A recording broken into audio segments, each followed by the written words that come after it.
All right, let's talk about the biggest, weirdest, and maybe the most incredible magic trick the universe has ever pulled.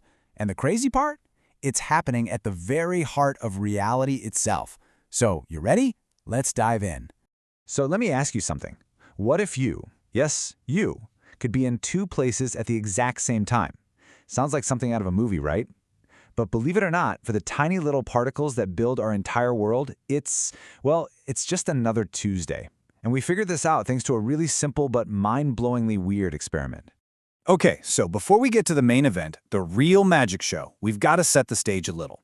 See, in our big, everyday world, things usually come in two basic flavors. You've got particles, and you've got waves. That's pretty much it. All right, let's meet the main players in our story. First up, you have particles. Think of them like super tiny baseballs or little grains of sand. They're solid, they're in one spot at a time. Super simple. We're going to call our little particle guy Party. Then, on the other side, you've got waves. Think about ripples in a pond. They're spread out, they're everywhere at once. We'll call our wave character Wavy. So this is where it gets interesting. Let's see how these two characters act. Imagine we have a wall with two little openings in it, two slits. If we just start chucking a bunch of parties, or little baseballs, at the wall, what do you think's going to happen on the screen behind it? Yep, exactly what you'd expect. Two clean lines. Each little party goes through either one slit or the other and hits the back wall. Makes perfect sense, right? Totally predictable. But Wavy plays by a different set of rules. When a wave hits those two slits, it splits into two new little waves. And these new waves start to mix and mingle with each other. Where two wave crests meet up, they get bigger and stronger. That's a bright spot. But where a crest meets a trough, they cancel each other out completely. That's a dark spot. And what you get is this really cool stripy interference pattern, totally different from what the particles did. Okay, Act 1 is done. We know the rules of the game for particles and for waves. So now, let's bring out the star of our show. This little guy, Elec the electron. And folks, this is where the universe just decides to get super weird. So here's the million-dollar question. What is an electron, really? Is it a particle, like our friend Party? Or is it a wave, like Wavy? It's time to find out. We're going to run a test and make Elec pick a team, once and for all. The setup for our test is the exact same one we've been using. It's called the Double-Slit Experiment. And fun fact, this was first done with light way back over 200 years ago by a guy named Thomas Young. But today, we're doing it with electrons. We're going to fire them through those two slits and just see what happens, see what kind of pattern shows up on the screen. All right, let's be good scientists and make a prediction. I mean, we've always been taught that electrons are tiny little particles, right? So if Elec is a particle just like Party, then the pattern on the screen should be two simple, straight lines, just like the baseballs. That's the logical answer. And that is not what happens. Not even close. When scientists actually did this experiment, they must have been absolutely floored.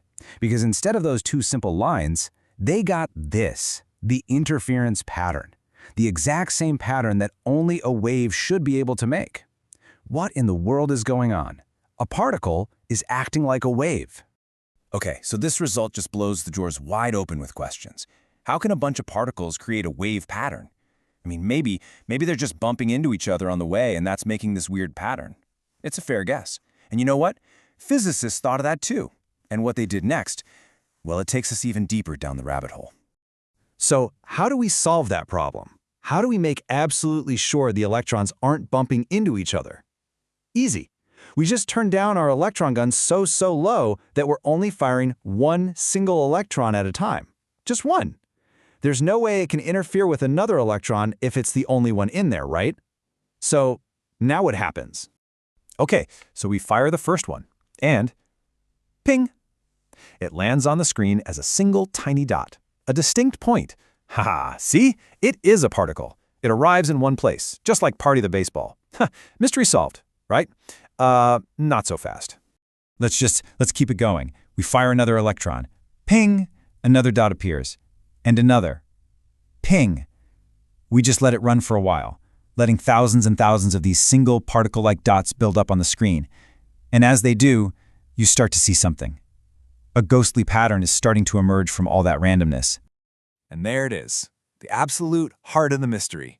After thousands of individual electrons hit the screen, one by one, the wave pattern is back. This is just mind-boggling. Think about it. Each electron, traveling completely alone, somehow acted like it went through both slits at the same time, interfered with itself, and then knew just the right spot to land to help build this pattern. How is that possible? I mean, this is already one of the strangest things in all of science. But this magic trick has one last, unbelievable twist. What happens if we try to cheat? What if we try to peek and actually watch which slit the electron goes through? So here's the plan. It's pretty simple, really. We're going to bring in a tiny little detector. Let's call her Detective D.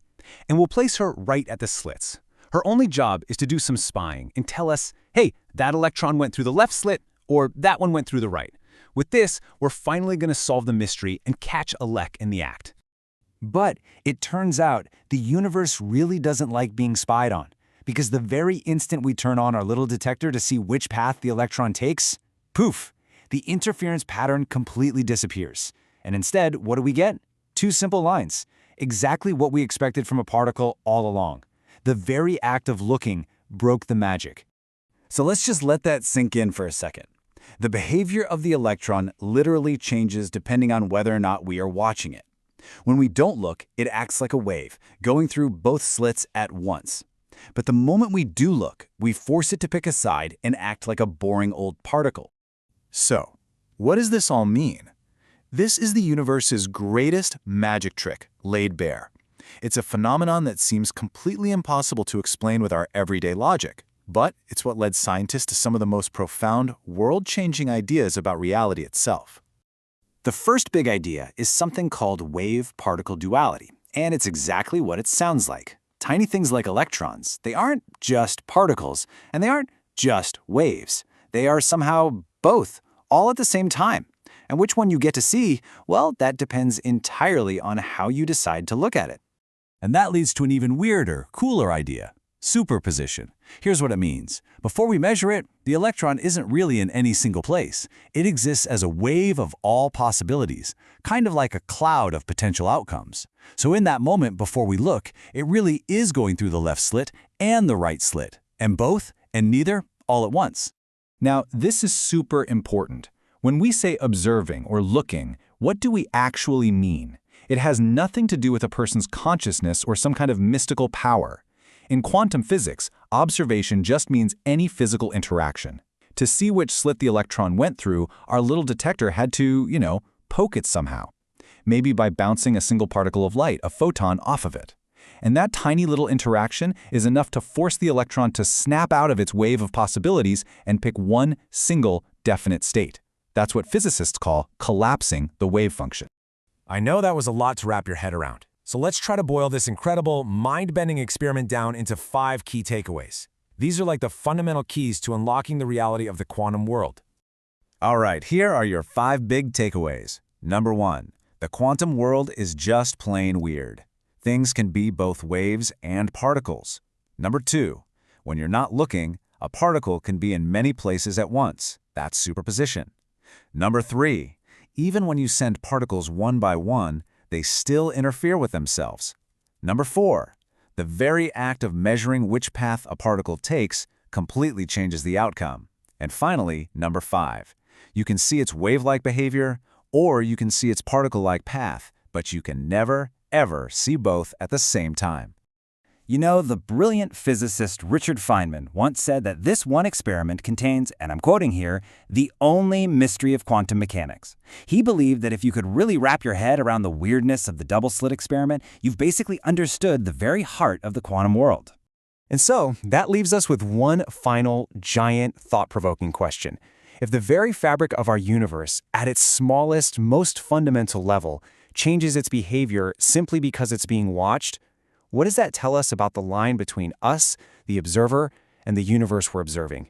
What does that really say about the nature of reality itself? That's something to chew on.